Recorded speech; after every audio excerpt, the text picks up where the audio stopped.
कांग्रेस के ऊपर? देखिए, आज के अगर पूरे के पूरे चुनावी दिन को देखते हैं तो कई मामलों में ये ऐतिहासिक हम लोग कह सकते हैं। प्रधानमंत्री मोदी जी ने अब तक एक तरह से उनके भारत जोड़ो यात्रा को लेकर वो खुल के उसे स्वीकार नहीं किया था।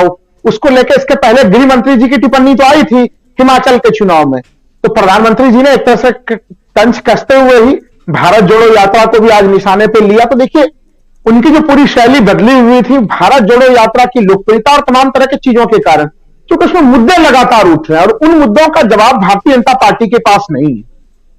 जबकि देखिए, राहुल गांधी के चुनाव प्रचार में जो उन्होंने जिस भाषा शैली में रहे, देखिए ये भारतीय लोकतंत्र को एक नए युग की तरफ अग्रसर करने वाला है कि जहां पे एक तरह से आप शांत भाव में आप कहते हैं, अपनी तमाम बातों को रखते हैं, आप मुद्दे पे बने हुए रहते हैं। आप सोचिए, जब वो भाषण दे रहा है, वो कहते हैं कि देश के संसाधनों पर पहला हक आदिवासियों का हो, तो वो न केवल गुजरात के आदिवासियों को के ऊपर केंद्रित करते हैं बल्कि देश भर के आदिवासियों के दर्द को वो प्रतिबिंबित करते हैं। वो मैं इसको स्टेटमेंट ऑफ द डे कहूंगा राजीव जी आज के लिए, क्योंकि जिस तरह से 2-3 उद्योगपतियों ने पूरे देश भर में, चाहे वो झारखंड ले लीजिए, छत्तीसगढ़ हो, उड़ीसा हो, तो या फिर जो है कि मध्य प्रदेश के हिस्से से चले जाए तो गुजरात पहुंच जाइए, हर पर जिस तरह से उनके जल जंगल जमीन के मामले पर जो उन्होंने चीजें कही कि क्या आप शहर में नहीं रह सकते और क्या आपको गांव में भी रहने का अधिकार नहीं है, क्या गांव में भी आपको जंगलों से खदेड़ दिया जाएगा।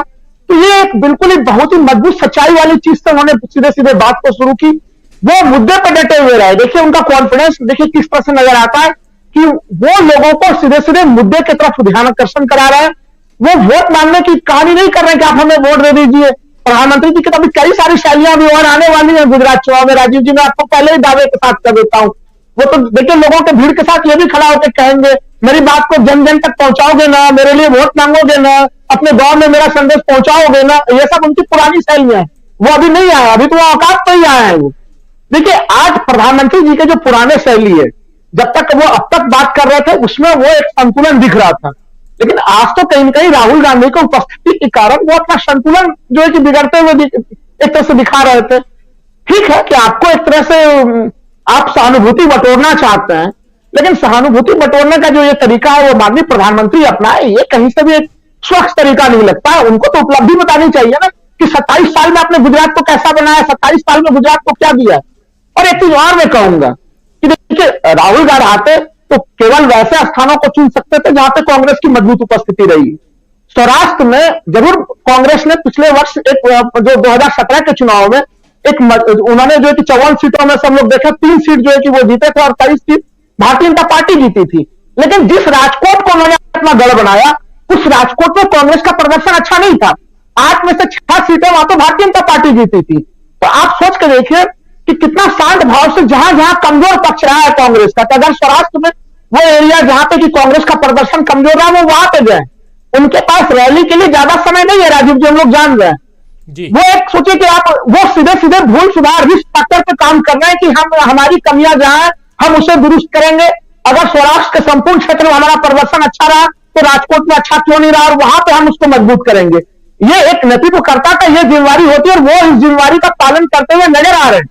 तो जो दोनों की शैलियां हैं, दोनों की तमाम तरह की चीजें, मैं तो देखिए पिछले मुझे याद है अभी कि पिछले शनिवार तक जब मैं नेशनल टीवी चैनलों पर जा रहा था, बार बार यही सवाल पूछे जा रहे थे, राहुल गांधी चुनाव प्रचार के लिए क्यों नहीं आ रहा है, वो क्या हार गए, वो अगर वो इसलिए नहीं पहुंच रहे कि वहां तो उनका डब्बा बंद है। लेकिन आज जब वो पहुंच गया है तो प्रधानमंत्री की पूरी भाषा शैली इस स्तर पर आ गई है, वो हम सबों के प्रधानमंत्री हैं। दुख होता है उस भाषा शैली को सुन के।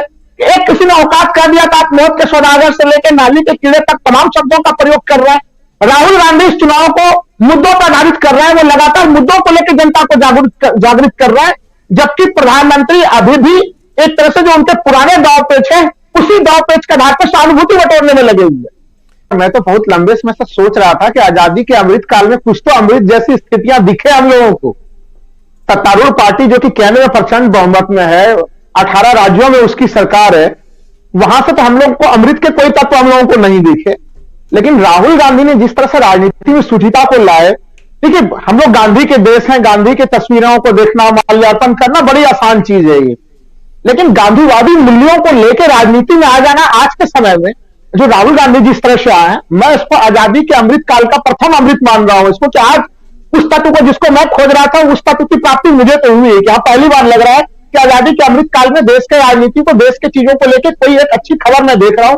हम लोग राजनीतिक विश्लेषण करते रहते हैं और ये हम लोगों के लिए गंभीर चिंता का विषय होता है। तो पासवान साहब ने भी रखी कि भाई जब चुनाव का समय होता है तो भाषाई स्तर कितना नीचे गिर जाता है। चुनाव जो है कि वो मूल मुद्दों पर कभी भी संपन्न नहीं होता, वो भाषाई मर्यादा, आप हमारे ऊपर हमला कीजिए, हम आपके ऊपर कीचड़ फेंकते, आप हमारे ऊपर कीचड़ फेंकिए, और इसमें जनता के मुद्दे गौन हो जाते हैं और फिर कोई और मुद्दे पे जो कि चुनाव हो जाता है। राहुल गांधी ने बिल्कुल ये तस्वीर सेट कर दी कि जो हम गांधीवाद का मूल दर्शन है कि शादी ही केवल पवित्र नहीं है, साधन भी पवित्र होना चाहिए। उन्होंने शादी और साधन दोनों की पवित्रता को, बात को आज के इस समय में, जबकि बीजेपी हर तरह का जो है छाल प्रपंच के ऊपर आ रही है, इस समय सामने में रखा है।